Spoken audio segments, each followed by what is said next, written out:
सुनील सिंह साजन साहब, योगी आदित्यनाथ से जो ये इंटरव्यू था उसमें एक सवाल पूछा गया रामचरितमानस के विवाद को लेकर और उन्होंने बड़ी बेबाकी से कहा कि वो राजनीतिक दल जो निवेश को लेकर, विकास को लेकर 5 साल की सत्ता में कुछ नहीं कर पाए, जो पिछले चुनावों में प्रचार प्रसार करके भी हमें नहीं हरा पाए, वो वापस वहीं पहुंच गए हैं जहां पर जैसे राम भक्तों पर गोलियां चलवाई थी, राम से नफरत करते हैं, इस वजह से ये विवाद खड़ा कर दिया है। उनके पास अब विकास को लेकर या निवेश को लेकर भाजपा यूपी सरकार पर सवाल उठाने के लिए कुछ बचा नहीं है, इसलिए अपनी सियासत को चमकाने के लिए धर्म की आड़ ले रहे हैं। ये आरोप आप पर लग रहे हैं। देखिए शुभांकर जी, मैं माननीय मुख्यमंत्री जी को सुन रहा था आपके चैनल पर।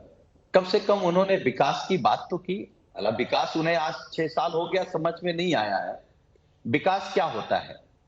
क्या समाजवादी पार्टी ने एक्सप्रेसवे नहीं बनाया, मेट्रो नहीं बनाई, समाजवादी पार्टी ने 19 लाख लैपटॉप नहीं दिए, इंटरनेशनल स्टेडियम नहीं बनाया, क्या वेदांता जैसा हॉस्पिटल लेकर के नहीं आए, कैंसर इंस्टीट्यूट लेकर के नहीं आए, क्या नहीं बनाया, क्या आईटी हब लखनऊ में नहीं बना है क्या?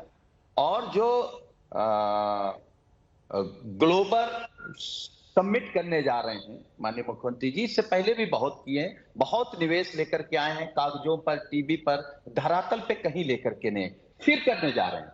और आप पूरा रूट देख लीजिए, लखनऊ आप बेहतर जानते हैं, मैं आपको लगातार फॉलो करता हूं, तो मुझे लगता है वो सारी चीजें दिखाना चाह रहे हैं जो माननीय अखिलेश यादव जी ने बनाई थी।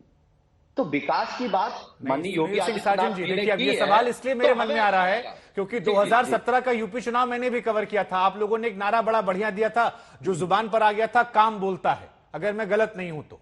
उसके बाद फिर आप लोगों ने आगे भी बात कही। तो क्या आप लोग को यह समझ में आ गया कि काम के सहारे जो इनाम है वो जनता से नहीं मिल रहा है, इसलिए महंगाई, बेरोजगारी या जो देश के बाकी तमाम मुद्दे हैं उन सबको हटाकर एक व्यक्ति को आगे किया गया जो जिसके समर्थक रामचरितमानस की प्रतियों को फाड़ रहे हैं, जला रहे हैं और एक जातिगत जो भेदभाव है उसकी व्याख्या कर रहे हैं और उसके चलते तनाव पैदा हो रहा है उत्तर प्रदेश में?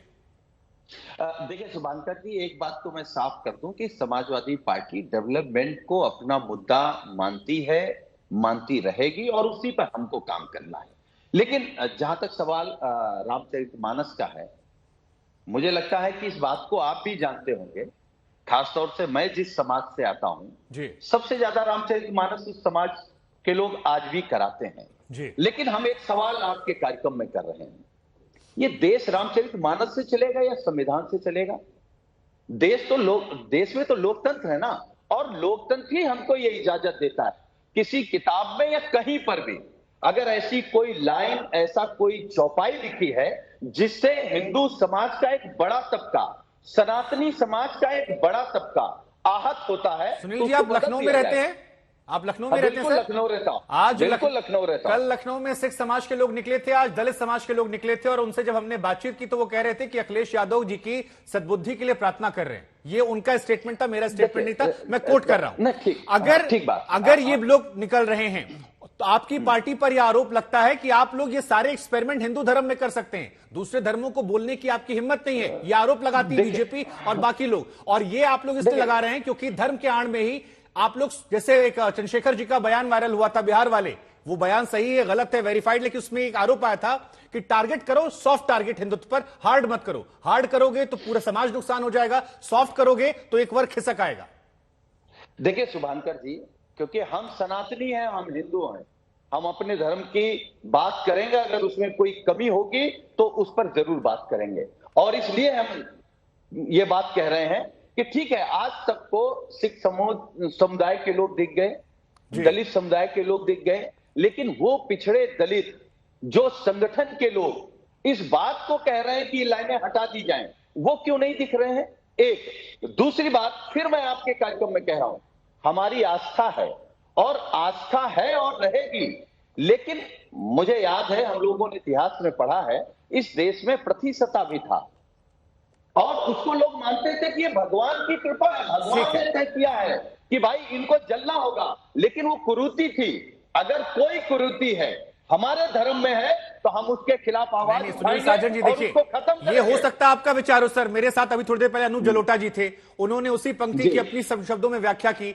तो कई बार हाँ। जो महापुरुषों ने लिखा उसकी व्याख्या अलग अलग हो सकती है सर, हो सकता है आपकी सोच से अलग हो। मैं अनूप जलोटा जी को सुन रहा था क्योंकि आपके कार्यक्रम में आना था तो मैं आज तक देख रहा था जी। अनूप जलोटा जी ने जो बात कही है वो अधूरी कही है। क्योंकि जब मैंने उनको सुना तो मैंने जो अरण्य कांड की चौपाई है 33 नंबर जी, पूंजे विप्रशील गुणहीना सूद न गुणगण ज्ञान ठीक है, प्रवीणा। मैं सुनील जी आऊंगा आपके पास। जी जी, देखिए अब इसमें भागिए नहीं, नहीं भाग नहीं रहा हूं क्योंकि सर। अनूप जलोटा नहीं भागिए नहीं, आपकी व्याख्या को लेकर आपका स्टैंड क्लियर है सर। पड़ेगा ठीक है, नहीं, ठीक है, मैं आपको तुलसीदास जी के ठीक है, खिलाफ मैं आपको नहीं है, 50 सेकंड दे रहा हूं सर। लेकिन आप बात अगर पूरी किसी कर लीजिए, सोच से बात पूरी कर लीजिए सर। गलत बात लिखी आप बात गई है, पूरी कर तो लीजिए हम सर। उसके खिलाफ हैं। 50 सेकंड आपको और दे रहा हूं, बात पूरी कर लीजिए, लंबा समय हमारे पास है। नहीं, हम केवल ये कह रहे हैं कि जो सच है वो सच आप भी कहिए, जो गलत है उसको आप भी गलत कहिए। हम तो कह रहे हैं विद्वान बैठ जाए, आप लोग बैठ जाएं, जो कह रहे हैं ये गलत है। अगर नारी के खिलाफ कहीं लिखा गया है, शूद्र के खिलाफ, शूद्र कौन था? अगर हम वर्ण व्यवस्था की बात करें, हम तो कह रहे हैं हम सनातनी है। अभी राकेश त्रिपाठी कह रहे थे हम सनातनी, गर्व से कहिए। योगी आदित्यनाथ जी ने कहा हम सनातनी। ठीक है।